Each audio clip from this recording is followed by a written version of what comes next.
everyone, Kaneisha here from The Art of Applying. This is a really quick video to show you a good use of AI to help you in thinking through how to write an essay prompt.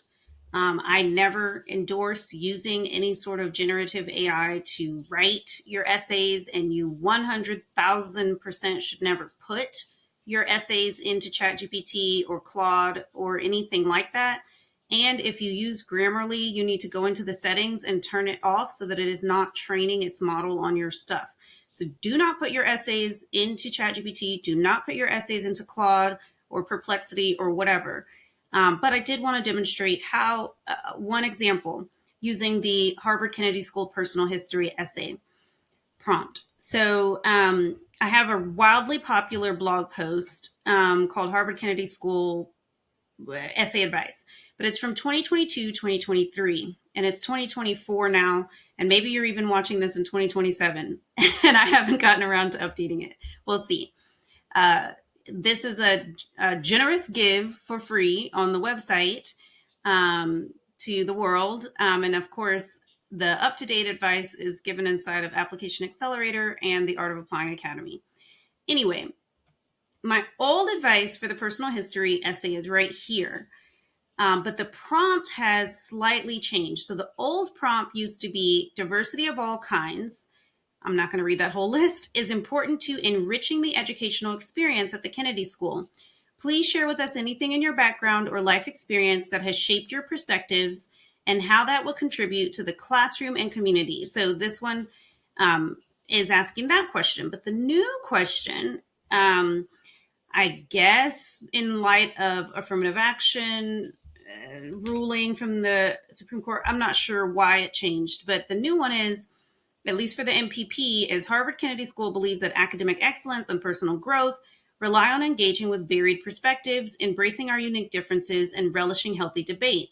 Please share how you would contribute to the vibrant and diverse learning environment. So it's slightly different, and a great use of AI, especially large language models like ChatGPT or Claude, is that they're you could think of them almost as like language calculators. So if you're like, well, what's the difference between the old prompt and the new prompt? And what's the difference between Kaneisha's advice and the old prompt versus Kaneisha's advice and the new prompt?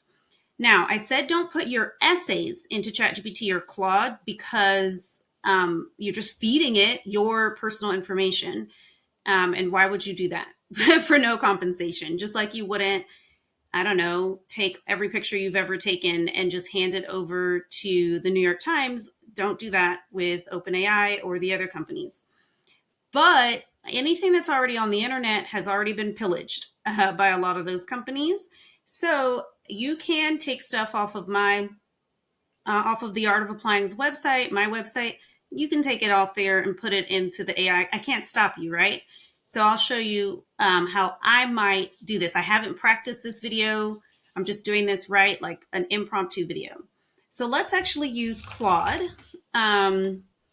There's no particular reason I'm using Claude.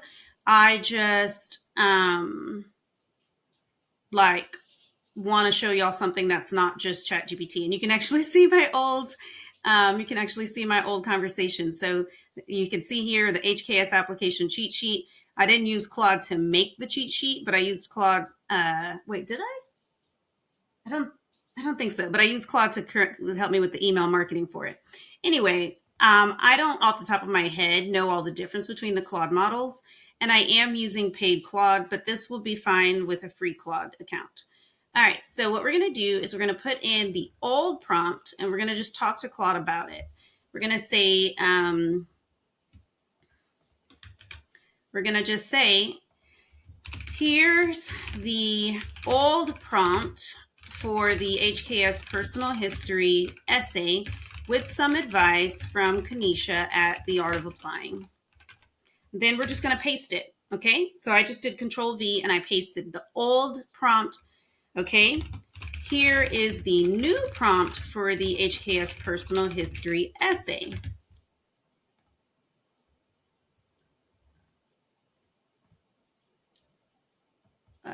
Okay, well, let's just say MPP, just to be clear.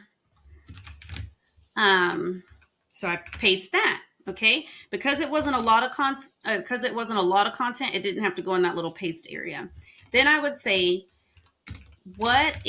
how might the advice for this essay be different with the new prompt versus the old prompt?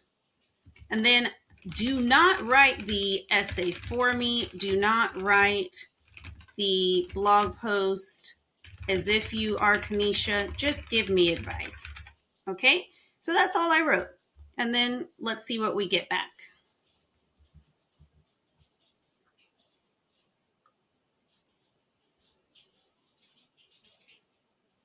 Okay, so it says, let me analyze how the advice would shift between the old and new prompts. Key differences in the prompts. The new prompt emphasizes academic excellence and personal growth rather than just diversity. So this is interesting because it's showing me also at the Kennedy School how they've shifted the prompt in order to be more in compliant with, not focusing on affirmative action. There's a stronger focus on how you would actively contribute rather than just sharing your background. Okay. The new prompt specifically mentions healthy debate and engaging with varied perspectives. The word vibrant suggests they're looking for active participation and energy. So I find this very, very helpful. Given these changes, here's how the advice should evolve. Shift from identity to impact. It says, while Kaneisha's advice about various types of diversity remains valuable, the new prompt requires going beyond just describing your background. Focus more on how your unique perspectives would enrich classroom discussions and group work. Connect your experiences to specific ways you'd engage in healthy debate. I think this is all very good advice. Emphasize active contribution. Instead of just sharing what makes you different, explain how you've used your unique perspective to foster meaningful discussion. So it's not just about what makes you different, but it's like the things about you, like what's their impact. So foster meaningful discussions, bridge different viewpoints, challenge conventional thinking constructively, or bring new ideas to the table. Then it says academic connection. Make stronger connections between your background and academic excellence. Show how your diverse experiences have shaped your approach to learning. Demonstrate how your perspective could enhance understanding of policy issues. Number 4, future-oriented. While the old prompt was more retrospective, looking backwards, the new one asks about how you would contribute. Include specific examples of how you plan to engage with classmates. So here, I'm going to add some Kaneisha human advice. That would be, how will you engage with classmates in the classroom, in the student clubs, and as an alum? Describe how you'd help create an environment conducive to learning and growth. The core message has shifted from here's what makes me diverse to here's how my unique perspective will actively contribute to learning at HKS. So this is human Kaneisha talking right now. It shifted from, hey, this is who I am, to, hey, here's who I am and here's what's in it for my classmates and for Harvard Kennedy School.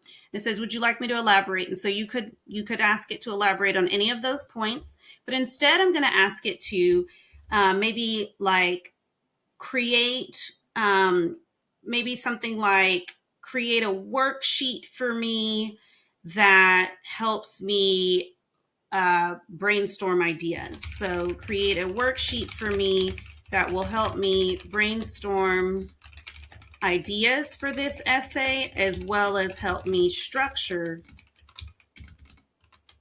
my essay.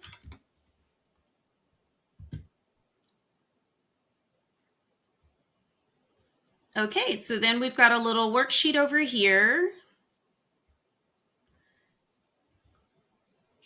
And I don't want this video to get too long, so I'm going to stop the video here. And if you want the worksheet, come join us. And you can just look at the video and read it real fast, or you can come join us in the Art of Applying Academy or Application Accelerator, and I'll get you the worksheet and show you other ways to use generative AI to ethically get great advice for your applications that's grounded in my expert advice, right? So it's not necessarily just like random hallucinations from the AI, but tailored to your specific situation and needs. All right, come visit us at theartofapplying.com.